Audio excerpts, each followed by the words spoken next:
Répréhension fraternelle, humilité, aide mutuelle. Reprenez avec charité ceux qui seront tombés et que chacun veille sur soi-même. 1. Aidez-vous réciproquement. 2. Car vous êtes tous égaux, croire le contraire serait vous séduire, que chacun, au lieu de se comparer à d'autres, s'examine devant Dieu. 3 à 5. Montrez-vous généreux envers ceux qui vous instruisent dans l'Évangile. 6. Verset 1. Verset 1 Ainsi répréhension fraternelle, humilité, aide mutuelle. Pour avoir ici toute la pensée de l'apôtre, il faut unir ces paroles intimement avec le dernier verset du chapitre précède. Il paraît que dans les églises de Galatie, comme dans celle de Corinthe, la principale cause de dissension était la vaine gloire, par laquelle certains partis cherchaient à s'élever les uns au-dessus des autres, ce qui ne pouvait que les provoquer mutuellement à l'envie. Or, l'apôtre voulant réprimer ici cette funeste tendance, s'adresse surtout à ceux qui étaient restés fidèles à ses enseignements, qui n'étaient pas retombés sous le joug de la légalité et qu'à cause de cela il appelle les spirituels.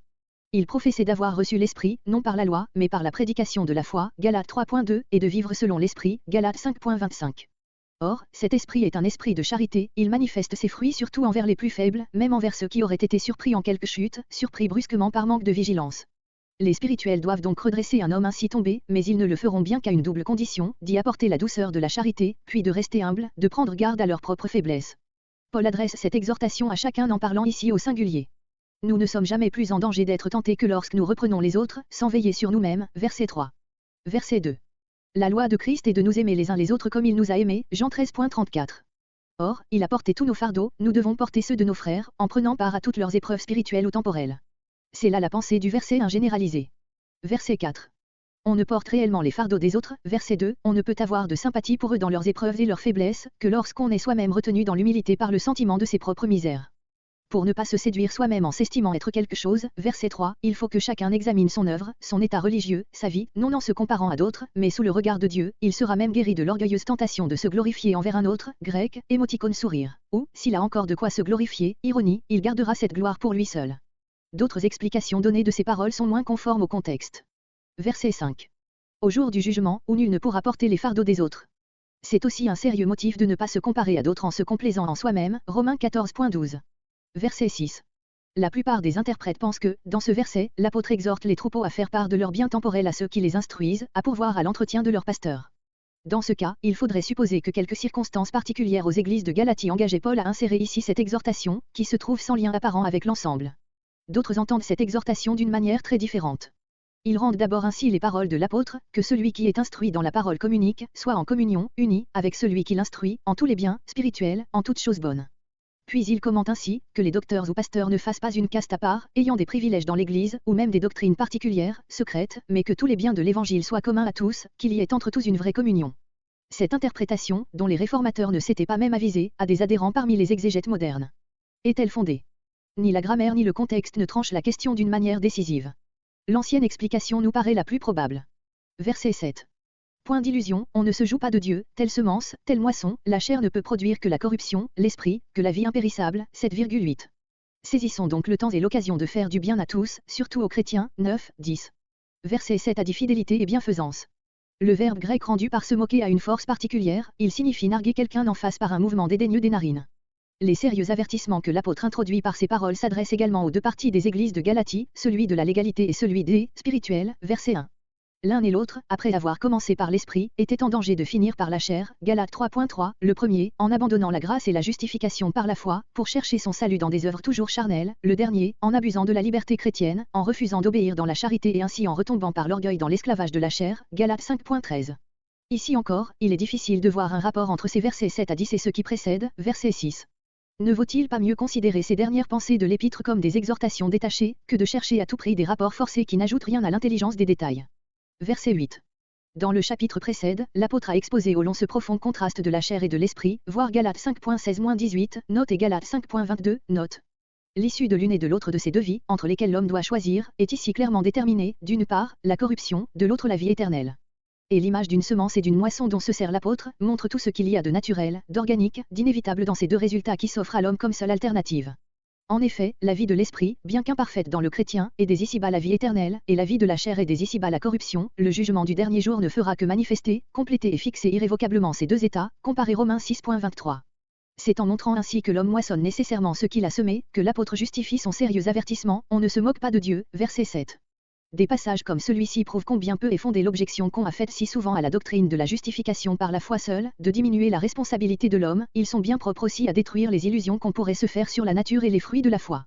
S'il est vrai que l'apôtre enseigne clairement, dans cet épître même et partout ailleurs, que les œuvres de l'homme n'ont aucun mérite devant Dieu, ne lui procurent aucune justice, ne lui donnent droit à aucune récompense, puisque le salut est un don de la pure grâce de Dieu, acquis par le sacrifice de Christ et reçu par la foi seule, il est vrai aussi qu'il nous montre la vie entière du chrétien, ses œuvres, comme une semence dont il moissonnera les fruits dans l'éternité, et cela, dans une proportion rigoureusement exacte, 2 Corinthiens 9.6. Cette contradiction apparente, ou plutôt ces deux faces de la même vérité, sont en harmonie comme la cause et l'effet, comme l'arbre et son fruit. Verset 9. En son temps, grec, au temps propre, signifie au temps de la moisson, qui viendra accompagné de joie et suivi de repos. Pour le moment, il s'agit de labourer et de s'aimer sans craindre les fatigues et sans vouloir moissonner et jouir avant le temps. Toute cette exhortation se fonde sur le grand principe posé dans les 2 versets précédents. Verset 10. Le mot domestique est employé ici dans son ancienne signification et désigne tous ceux qui appartiennent à une maison, domus, tous les membres d'une famille. La famille de la foi, c'est la famille de Dieu, composée de tous ceux qui sont unis par une même foi. L'apôtre n'exclut point les autres hommes de notre bienfaisance, puisqu'il recommande, au contraire, positivement de faire du bien à tous. Mais comme chaque homme doit avoir premièrement soin des siens, 1 Timothée 5.8, il est naturel que le chrétien porte principalement son attention sur ses frères souffrants, d'autant plus que ceux-ci ne peuvent guère s'attendre à la bienveillance du monde qui aime ce qui est à lui, Jean 15.18, Jean 15.19. Pendant que nous avons le temps, car le temps est court. Ou bien, on peut traduire aussi, selon que nous avons l'occasion, ne laissant échapper aucune de ces occasions de faire le bien que Dieu nous présente. Verset 11. À la fin de cette longue lettre je vous dis encore une fois, tous ceux qui, sous de belles apparences, veulent vous imposer la circoncision, bien qu'eux-mêmes n'observent pas la loi, ont pour but caché de fuir la persécution et de se glorifier de vous. Novembre 2013. Quant à moi, je ne me glorifierai jamais qu'en la croix de Christ, par laquelle je suis crucifié à l'égard du monde, car la circoncision n'est rien, être une nouvelle créature est tout. 14, 18. Qu'à tous ceux qui vivent selon ce principe, Dieu accorde sa grâce et sa paix.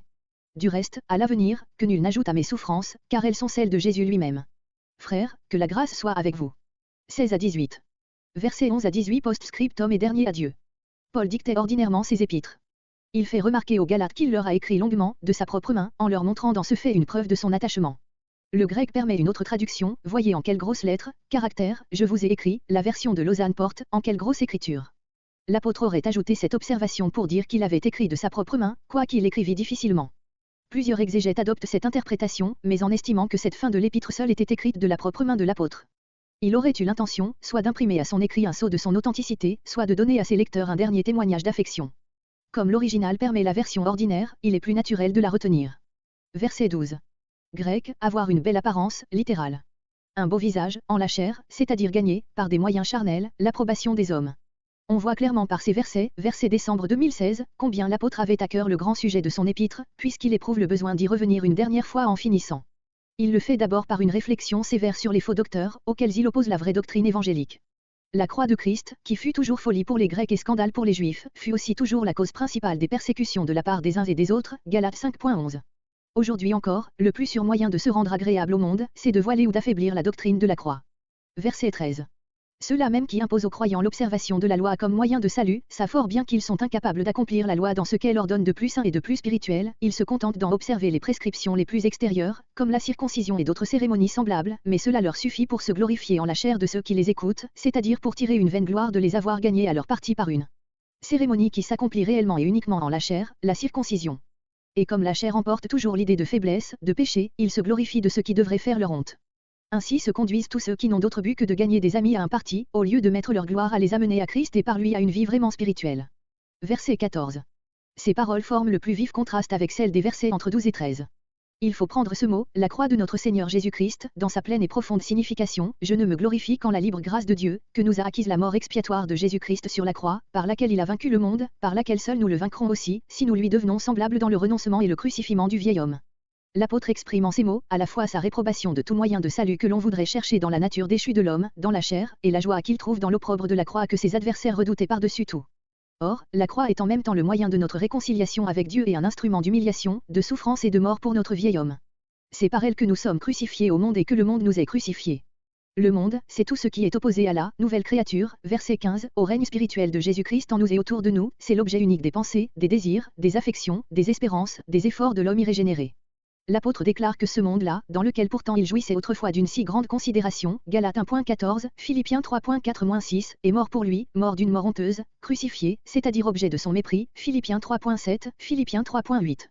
Mais le monde le lui rend bien, il regarde l'apôtre et tous ceux qui lui ressemblent, avec le mépris qu'on a pour des crucifiés. Et loin de s'en affliger ou d'en avoir honte, Paul s'en glorifie et y trouve sa joie. Verset 15. Grec, car ni circoncision n'est quelque chose ni incirconcision, mais une nouvelle créature. Ici, deux variantes. Le texte supporte, car en Christ Jésus, non authentique, la circoncision ne peut rien, au lieu de n'est rien. Cette pensée, par laquelle l'apôtre réfute l'erreur du verset 13 et motive verset 14, car, se trouve déjà à Galates 5.6, d'où la variante en Christ Jésus, avec cette différence qu'ici l'apôtre dit, la nouvelle création, au lieu de, la foi agissante par la charité. Ces deux expressions s'expliquent mutuellement. La nouvelle créature ou création, qui a lieu dans l'homme par l'Esprit de Dieu, est opposée au monde, verset 14, à ce monde non renouvelé, dans lequel règne le péché, comparé 2 Corinthiens 5.17. La première création nous a tirés du néant, la création nouvelle nous tire du péché et de la mort éternelle. Or, dit l'apôtre, cela seul est quelque chose, tout le reste n'est rien. Dieu ne saurait aimer en nous que cette nouvelle créature, qui existe en Christ et par Christ. Verset 16. Cette règle, c'est la grande vérité établie par l'apôtre au verset précédent. Ceux qui marchent dans cette vie nouvelle sont le vrai Israël de Dieu, les vrais enfants d'Abraham par la foi, Romains 4.12. Sur cette voie seulement se trouve la miséricorde et la paix. Verset 17. Semblable à un soldat dont on mépriserait les services et qui, pour toute réponse, montrerait ses nobles blessures, Paul en appelle à ses douleurs de toute espèce comme à un titre au respect, à la confiance et à l'amour de ses lecteurs, comparé 2 Corinthiens 11.23-27.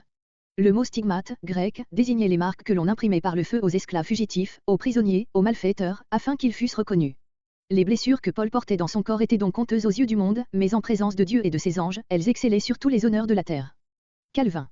Les stigmates dont Paul parle sont les traces morales aussi bien que physiques de ces diverses épreuves et n'ont rien de commun avec les marques des 5 plaies de Jésus que François d'Assise et d'autres extatiques sont censés avoir portées sur eux.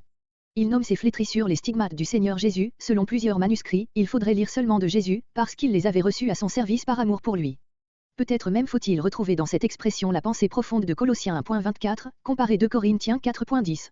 Verset 18.